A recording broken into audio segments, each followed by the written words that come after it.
మేము సేవించుచున్న దేవుడు మండుచున్న వేడిమి గల ఈ అగ్నిగుండంలో నుండి మమ్మను తప్పించి రక్షించుటకు సమర్థుడు. దాని అర్థం ఇది కాదు.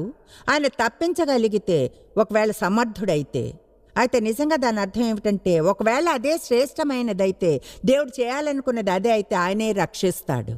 ఒకవేళ ఆయన రక్షింపకపోయినో రాజాన్ని దేవతలను మేము పూజింపమని నీవు నిలబెట్టిన బంగారు ప్రతిమకు నమస్కరింపమనియు తెలుసుకొనుము.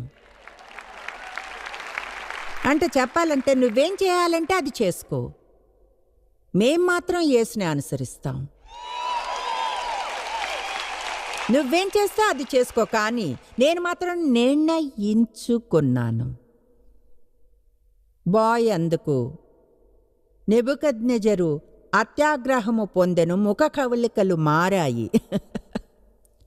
ఎవరైనా మిమ్మల్ని అసహ్యంగా చూసారా?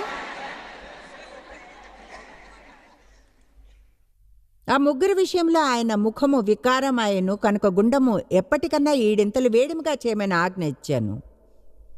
నాకు అది ఇష్టం. బాయ్, మీ చోట మీరు స్థిరంగా ఉండండి. మీరు సరైన నిర్ణయం తీసుకుంటే అప్పుడు సమస్యలు ఎక్కువ అవుతాయి.